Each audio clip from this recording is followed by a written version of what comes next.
오늘 하나님 말씀 같이 보시겠습니다. 베드로전서입니다. 1장 3절에서 9절입니다. 베드로전서 1장 3절에서 9절 말씀 나누어서 읽겠습니다.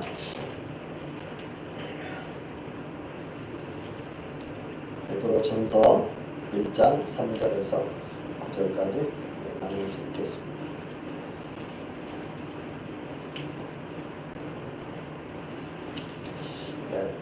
찬송하리로다. 우리 주 예수 그리스도의 아버지 하나님이 그 많으신 긍휼대로 예수 그리스도의 죽은 자 가운데서 부활하심으로 말미암아 우리를 거듭나게 하사 산 소망이 있게 하시며, 같이요, 썩지 않고 더럽지 않고 쇠하지 아니하는 기업을 있게 하시나니 곧 너희를 위하여 하늘에 간직하신 것이라. 5절입니다. 제가 읽습니다. 너희가 말세에 나타나기로 예비하신 구원을 얻기 위하여 믿음으로 말미암아 하나님의 능력으로 보호하심을 입었나니. 6절 같이요. 그러므로 너희가 이제 여러 가지 시험을 인하여 잠깐 근심하게 되지 않을 수 없었으나 오히려 크게 기뻐하도다. 너희 믿음의 시련이 불로 연단하여도 없어질 금보다 더 귀하여 예수 그리스도에 나타나실 때 칭찬과 영광과 존귀를 얻게 하려 함이라. 8절 있습니다. 예수를 너희가 보지 못하였으나 사랑하는도다. 이제도 보지 못하나 믿고 말할 수 없는 영광스러운 즐거움으로 기뻐하니 믿음의 결국 곧 영원의 구원을 받음이라. 아멘. 하늘의 산 소망이라는 제목으로 은혜를 나누겠습니다. 기도합니다. 하나님, 우리에게 영원한 썩지도 쇠하지도 않는 하나님의 나라를 소망으로 주셨으니 감사합니다. 살아있는 자에게 하나님의 나라, 하늘에 있는 아버지 집뿐 아니라 이 땅에서 하늘에 계신 우리 아버지께서 우리의 삶 속에 동행하시고 붙드시고 함께 하셔서 하늘 백성으로 살아가는 그 길을, 그 방법을, 그 여정을 붙드시고 인도하셔서 기쁨으로 주와 동행하며 주님의 뜻과 그리고 계획대로 살아가는 저희들 되도록 은혜를 베풀어 주옵소서. 이 시간에도 말씀 위에 기름 부어 주시옵소서. 예수님의 이름으로 기도했습니다. 아멘. 오늘은 말씀의 제목이 하늘에 산 소망입니다.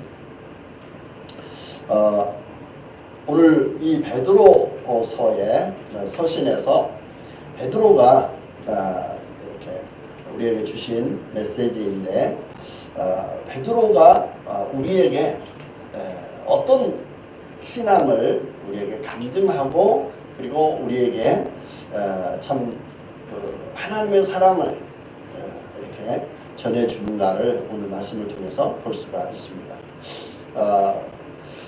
베드로는 우리에게 그 네 가지 중요한 메시지를 오늘 본문에서 주고 있습니다. 우리는 이 땅에서 소망을 가지고 있습니다. 이 소망은 영원한 소망입니다. 그런데 이 소망을 가지기 위해서는 우리에게 중요한 이 소망의 근원이 있습니다. 왜 우리에게 소망이 있는가에 대한 근거를 이 베드로는 오늘 본문의 말씀을 통해서 전해주고 있습니다. 자, 우리가 하늘에 산 소망을 가진 그 이유는 첫째로 우리는 거듭났기 때문에 그렇습니다.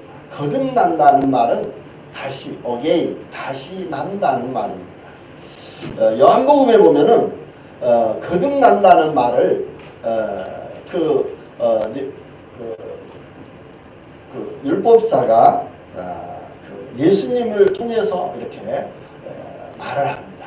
사람이 부모의 혈통, 부모의 그 사랑으로 인해서 육신으로 태어나잖아요. 족보로 태어나잖아요. 혈과 육신으로 태어납니다. 그런데 어떻게 날 수 있습니까? 하고 물어봅니다. 다시 어머니 모태에 들어갔다가 다시 나온단 말입니까? 도대체 다시 난다는 말이, 거듭난다는 말이 무슨 말입니까? 하고 예수님께 질문을 했어요. 그러니까 예수님께서 혈과 육신으로 나는 것이 아니라 하나님의 성령, 하나님의 영으로 다시 거듭난다고 말하고 있습니다. 그러니까 하나님의 성령으로 거듭난다는 말은 무슨 말일까? 오늘 베드로가 그것을 정확하게 말해주고 있습니다.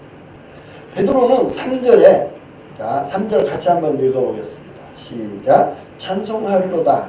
우리 주 예수 그리스도의 아버지 하나님이 그 많으신 긍휼대로 예수 그리스도의 죽은 자 가운데서 부활하심으로 말미암아 우리를 거듭나게 하사 산 소망이 있게 하시며 그랬습니다. 그러니까 우리가 거듭나서 산 소망을 갖게 한 것은 예수 그리스도의 아버지 하나님이 우리를 많이 긍휼하심, 즉 사랑하심으로 말미암아 예수님의 십자가의 죽으심과 그리고 부활하심으로 거듭나게 하십니다. 그렇게 말하고 있습니다. 그러니까 예수님의 십자가의 죽으심은 우리에게 어떤 의미가 있는가? 예수님이 십자가에 죽으신 것은 그 말씀을 한번 찾아보겠습니다. 그 옆에 있는데요. 19절 한번 읽겠습니다. 시작. 오직 흠없고 점없는 어린 양 같은 그리스도의 보배로운 피로 한 것이니라. 그러니까 십자가의 죽으심은 어린 양 같은 예수님의 점없고 흠없는 보배로운 피로 우리가 죄의 씻음을 받은 것을 말합니다. 뿐만 아니라 십자가에 죽으신 예수님은 부활하심으로 우리에게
세상 죄를 지고 가는 하나님의 어린 양이다 그랬어요. 그러니까 세상 죄를 지고 가는 하나님의 어린 양은 예수님이 속죄 제물이 되신 것을 말합니다. 그것은 십자가의 죽음을 말하고 온 인류의 대속의 죽음을 말합니다. 그래서 예수님의 보배롭고 그리고 점도 흠도 없는 예수님의 생명의 피, 그 십자가의 죽으심은 죄 없는 예수님이 죄 있는 온 인류를 대신 대속하셔서, 대신 용서하셔서, 대신 희생 제물이 되셔서 예수님이 죽으셨고, 그리고 무덤에 장사되었다가 3일 만에 부활하셨어요.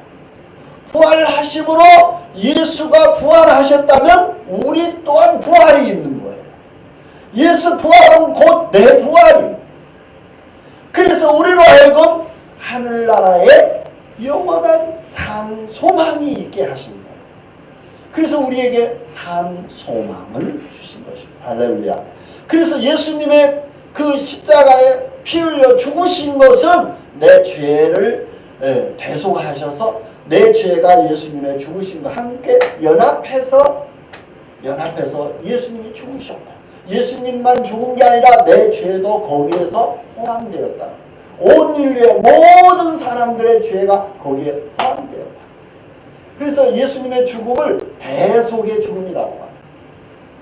다시 말하면 예수님은 자기 죄 때문에 죽은 게 아니에요. 자기는 점도 흠도 없는데 온 인류의 점과 흠, 죄와 허물 때문에 죽으신 거예요. 왜 그래요? 예수님은 온 보라 세상 죄를 지고 가는 하나님의 어린 양으로 오셨기 때문에. 그래서 예수님의 죽음은 바로 내 허물과 죄를 대신 용서하시고 죽으신 그러한 죽음이었다 하는 것을 믿고, 그리고 예수님이 3일 만에 부활하심으로 말미암아 우리에게도 산 소망, 부활의 소망을 주셨습니다. 하나님의 나라에서 영원히 살 그 영생의 부활의 소망을 주신 것입니다. 그래서 우리의 몸은 흙으로 와서 호흡이 딱 끊어지면, 숨이 딱 떨어지면 우리의 몸은 모든 기능이 이제 정지됩니다. 그래서 흙으로 돌아가요. 뭐 한 줌의 재로 돌아가죠. 네? 네. 바람에 나는 표처럼, 먼지처럼 흙으로 돌아가요. 흙에서 왔으니 흙으로 돌아가는 거예요. 그런데 영혼은 예수 그리스도의 영을 영접하고 믿는 사람의 영혼은 하나님의 품에 가는 거예요. 할렐루야. 네. 그래서 우리의 영혼을 아버지의 나라, 아버지의 집, 이걸 장막이라고 하는데, 장막을 영어로 맨션이라고 합니다. 맨션. 그래서 아파트나 이렇게 맨션, 이렇게 연립주택 이런 것처럼 하나님께서 우리를 위한 맨션을 준비해 놓고 계시고, 그곳에 거할 수 있도록 우리를 아버지 집에 천사를 통해서 데리고 가십니다. 그래서 저와 여러분에게는 바로 이 하나님의 집, 우리를 위하여 마련한 장막, 맨션이 아버지 나라에 있다는 거예요. 그래서 우리 영혼이 그곳에서 쉬는 거예요. 근데 그곳에는 눈물도, 죽음도, 아픔도, 그리고 고통도 없는 하나님의 사랑 안에, 사랑의 품에 쉬는 그러한 장소예요. 그래서 우리에게 산 소망을 주셨어요. 이것을 그 예수님의 십자가의 피 공로와 부활을 믿는 사람은 거듭나며 산 소망을 주셨다. 다시 영으로 다시 태어나는. 그러니까 우리는 한 번 난 그 출생지 호적이 있고 우리 2번 나야 되는데, 내가 예수님을 마음속에 모셔드린 날이 2번째 거듭난 날입니다. 그래서 다시 태어난, 다시 태어난 날이 되는 거예요. 그래서 거듭나사 나게 하사 산 소망이 있게 하셨다. 그래서 예수님의 십자가의 피 공로를 믿고, 그리고 예수님의 부활하심을 믿는 사람은 거듭나게 되는, 다시 태어나게 되는, 영적으로 거듭나는 것을 말합니다. 그래서 그 사람은 뭐가 있어요? 산 소망. 할렐루야. 네, 할렐루야. 저와 여러분도 날 위에 내 죄와 허물을 대속하신 예수님의 십자가에 죽으신 예수님, 그리고 3일 만에 부활하신 예수님을 믿고 영접하면, 그것은 곧 내 허물과 죄를 담당하시고 맡으시고 용서하시고 나를 영원한 하나님의 집에 들어갈 영원한 거듭난 산 소망을 주신 약속이 있는 것. 그 약속을 우리는 믿는 거예요. 그래서 신약을 새로운 약속이라고, 예수님을 통한 새로운 언약, 새로운 약속을 믿는 거예요. 그 예수님을 마음속에 내 구원자로, 내 구세주로 마음속에 모셔드린 사람은 거듭난 사람이며 산 소망이 있는 자입니다. 두 번째로, 이 산 소망은 우리에게 영원한 하늘나라의 새로운 기업을 주신 겁니다. 이 땅의 기업은 자기가 살아있을 때밖에 자기의 기업의 권한이 없습니다. 그래서 이 땅에 간 것 하면 70, 80, 90, 100세 뭐 많이 살아야 구약에는 몇 세까지 있어요? 969살까지 살았어요. 네. 그때는 하늘 위에 궁창이 있었어요. 하늘 위에 물이 있었어요. 하늘 위에 물이 뭐냐면 우리 공중에 마치 비닐하우스처럼 그때는 그 노아 시대 때는 구름 위에 공중에 이 물축이 있었어요. 그래서 온 지구를 이렇게 덮는 이 구름 하늘 위에 이 물축이 있어서 마치 이 대기 안에 이 지구가 어떻게 됐냐면 비닐하우스 안에 있는 것처럼 최적의 컨디션, 삶을 누릴 수 있는 최적의 가장 좋은 환경 속에 살았어요. 그래서 우리가 그 공룡 같은 거 있잖아요. 공룡은 정말 지구상에 현재 존재하는 제일 큰 게 코끼리 뭐 그 정도잖아요. 그런데 공룡 같은 거는 코끼리의 10배 커요.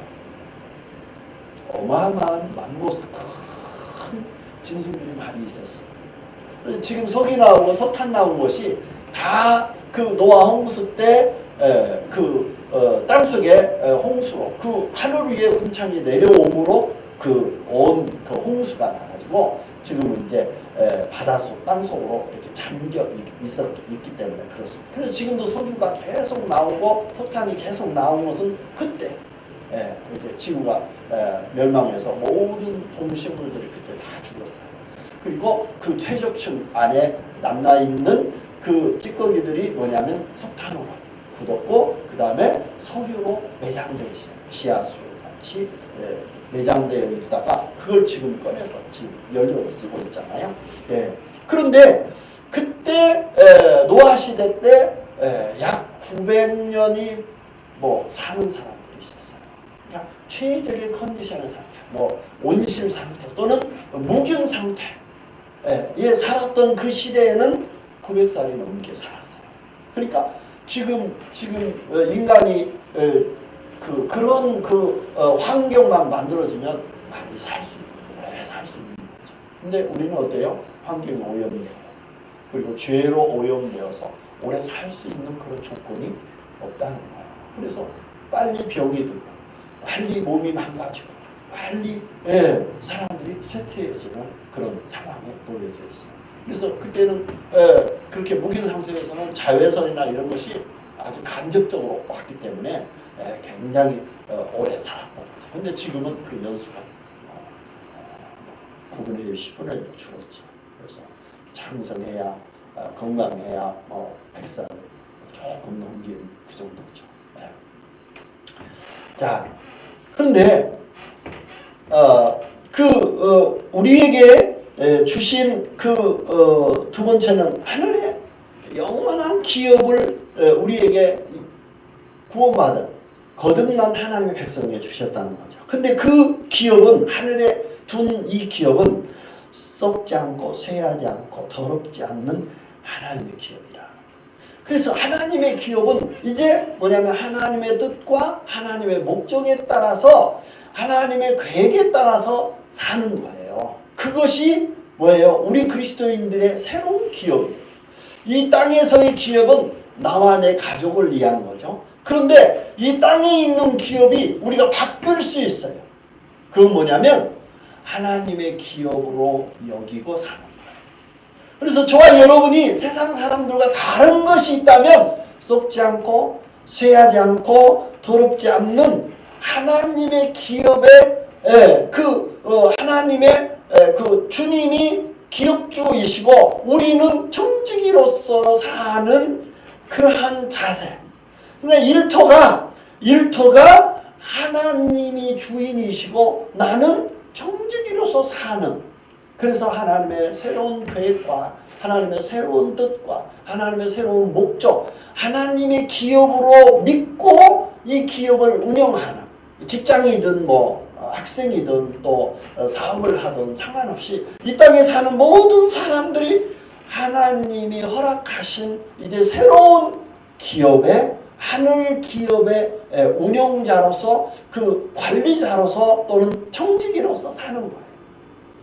그래서 사람의 눈, 잠시 보이는 이 사람 주인의 눈치 보고 사는 게 아니라 하나님 아버지의 영원한 하늘의 기업의 그 주인의 뜻에 맞는 합당한 그러한 우리 삶이 되어야 된다. 이것은 차원이 다른 거죠. 그래서 내게 좀 유익이 있고 내게 잘해주고 내게 월급을 좀 많이 주면 잘하고 그렇지 않으면 못하고 그런 차원이 아닙니다. 그러니까 우리 그리스도인들의 삶이 이처럼 뭐예요? 세상에 모델이 될 수 있는 겁니다. 그것은 바로 하늘의 감직한 영원한 기업의 이율자로서, 그래서 단순히 우리의 먹거리, 우리의 의식주만을 위해서 사는 그런 삶이 아닌 거죠. 그래서 우리는 하늘, 영원한 하나님의 썩지도 쇠하지도 그리고 더럽지도 않는 하나님의 기업을 이어받아서 하나님이 기뻐하시도록 살아가는, 그러한 사람에게 하나님 뭘 하세요? 보호하세요. 하나님의 능력으로 보호하세요. 다시 말하면 하나님의 능력이 그 사람과 함께 하셔서 하나님의 능하신 손이 그 사람을 붙드셔서 하나님의 기쁨과 영광이 되도록 뒷받침하시고 후원하신다는 거예요. 이것이 하늘 기업을 이어받은 하늘 기업의 유업자로 사는 하늘 백성의 삶입니다. 그래서 저와 여러분의 이제 목적은 단순히 여러분의 어머니와 아버지와 여러분 형제가 여러분 자식과 부인만을 기쁘게 하는 그런 정도 차원이 아니에요. 이 세상에서 이건 믿지 않는 사람도 그렇게 하잖아요. 그런데 우리는 또 다른 하늘 아버지의 쇠하지 않고 썩지 않고 더럽지 않는 영원한 기업을 이을 자로 우리를 부르신 거예요. 그 차원이 다른 거예요. 땅이 아니라 하늘 차원에서 하나님 사이즈의 역사와 일들을 계획하시는 거예요. 그래서 우리로 하여금 더 이 땅에서 많은 주님의 이름으로 주님의 영광을 위해서 많은 사람들을 세우고 많은 사람들을 섬기고 많은 사람들에게 베풀며 나누어주는 그런 하늘의 기업의 유업자로 저와 여러분을 부르신 것입니다. 그래서 이 하나님의 부르심에, 이 하나님의 사명에, 하나님의 소명에 사로잡힌 사람은 하나님 그분과 친밀한 뜻과 목적을 잘 받들어서 사는 사람. 그럴 때 하나님이 능력으로 보호하시고 뒷받침하시고 그리고 믿음으로 말미암아 말세에 그 예비한 하나님의 사람으로 우리를 세우셔서 쓰게 되신다는 것입니다. 시편처럼 하나님께서 말세에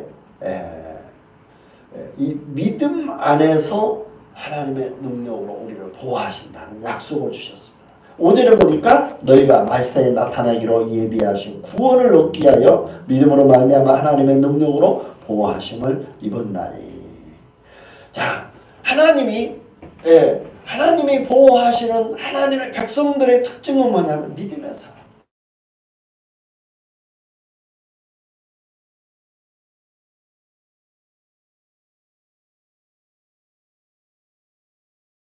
내 믿음과 내 부활의 소망을 가지고 살 뿐 아니라 주님이 능력으로 구원받은 거듭난 하나님의 백성들을 능력으로 보호하셔서 함께 하신다는 거예요. 이걸 임마누엘이라고 합니다. 따라서 봅시다. 임마누엘. 하나님이 나와 함께 하신다. 이 하나님이 함께 하시는 사람처럼 능력 있는 사람이 없습니다. 여러분 세상에 제일 힘있는 사람이 누구예요?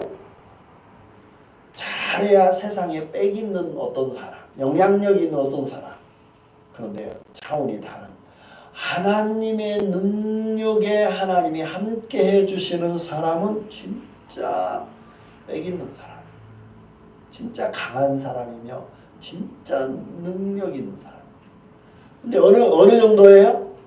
세상 모든 만물을 창조하시고 전지전능하신 하나님의 능력이 보호하시고 함께 하시는 사람. 그래서 예수님은 세상 끝날까지 내가 너희와 항상 함께 있겠다고 약속하셨죠. 그러니까 이 약속을 믿는 하나님의 능력과 보호하심에 함께하는 사람은 믿음의 사람, 주님을 신뢰하는 사람, 주님이 나와 함께 하시고 주님의 능하신 오른손으로 나를 붙드시는 주님의 능력이 함께 하시는 이 사람은 끊임없이 아무리 어려운 일이 있어도 어떠한 고난이 와도 이 코로나 위기 속에서도 일어나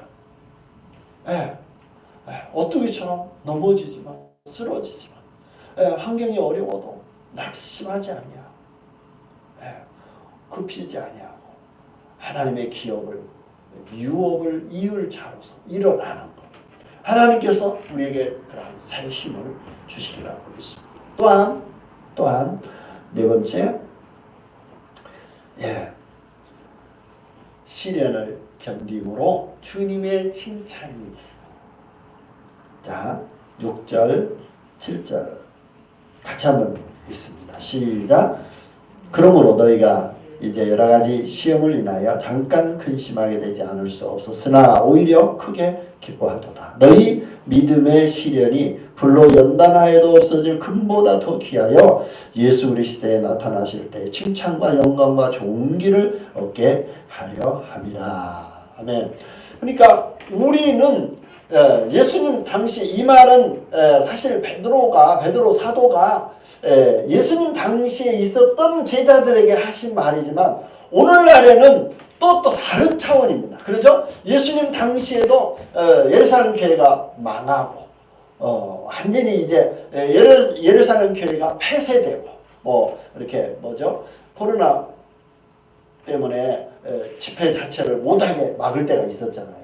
그리고 요즘은 이제 20%만 모이라, 절반 정도 모이라, 이렇게 지금 많이 완화되고 있는데, 그 예루살렘 교회가 완전히 파괴되고, 그리고 봉쇄되는, 그래서 예루살렘 교회가 더 이상 교회 기능을 상실해버리는, 그러니까 대핍박이 왔던 거죠.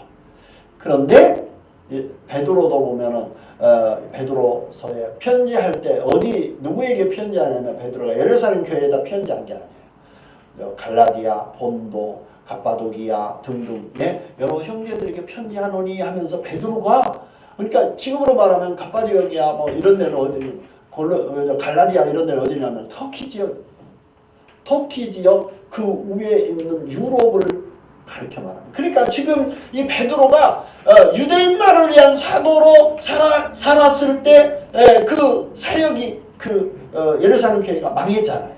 그런데 나중에 이 베드로 전서 후서를 쓰면서 편지한 내용을 보니까 베드로가 유대인만을 위한 사도로 머무르지 않고 시련과 핍박을 통해서 어떻게 했냐면 저 유럽까지 형제들, 교회들에게 편지하는 그런 대발전이 있었던 거죠. 여러분, 핍박은, 어려운 시련은 그리스도인에게 그 시련으로 그치지 않습니다. 시련 자체로 멈추지 않습니다. 시련은, 어려움은, 환난은, 핍박은 더 큰 발전으로 이어집니다. 할렐루야. 이게 우리 그리스도인의 특징입니다. 밟으면 밟을수록 더 확산되고 더 멀리 퍼져나가는 효과를 가져왔어요.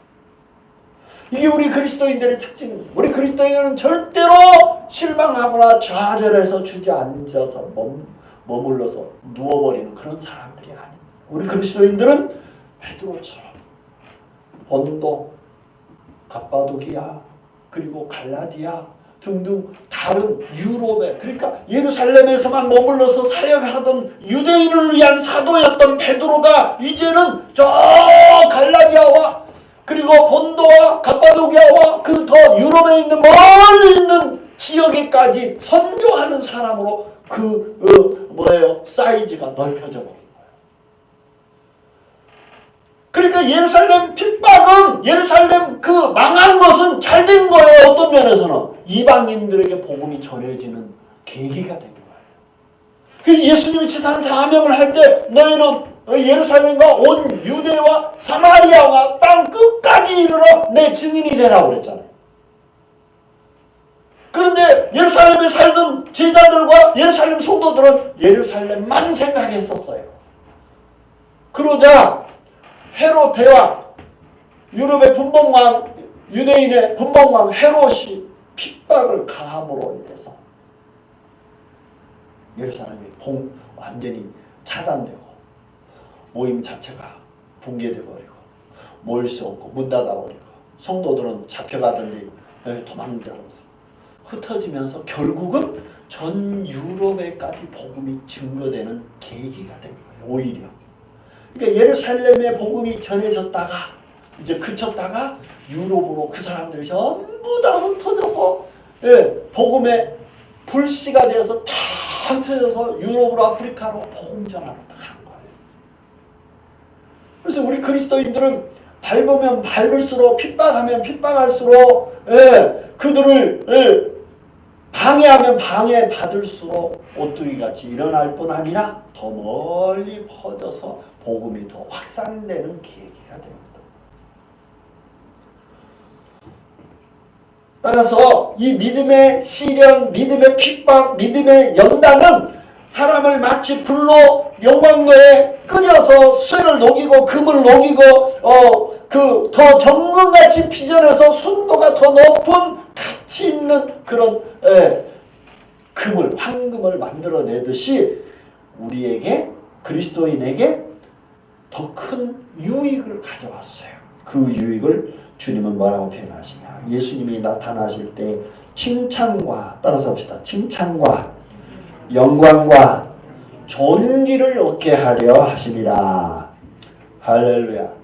우리에게 주님이 칭찬하시고 그리고 주님께서 우리에게 큰 영광을 주시고 그리고 우리에게 존귀한 자로 대우해 주시는 마치 뭐 올림픽이나 뭐 월드컵의 우승 뭐 금메달 우승컵 받은 것처럼 영광을 주신다. 존귀한 자. 그래서 여러분은 이 시대의 영웅이 될 수 있습니다. 저와 여러분의 역사는 그리스도인의 역사는 영웅의 삶이 될 수 있습니다. 우크라이나에 지금 러시아가 쳐들어와서 전쟁이 일어나고 있잖아요.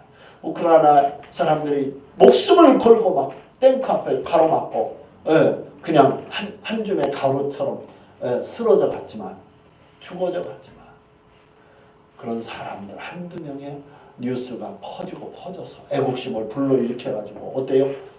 우크라이나가 지금 반주를 쓰고 있습니다. 러시아의 그 잔인무도한 그런 살인 그 군인들이 민간인까지 막 아주 가차없이 포와 대포와 탱크를 쏘아대면서 미사일까지 쏘아대면서 아주 잔인하게 지금 전쟁을 수행하고 있는 그들을 아주 막 싹쓸이 하듯이 지금 오히려 러시아가 호되게 당하고 있습니다.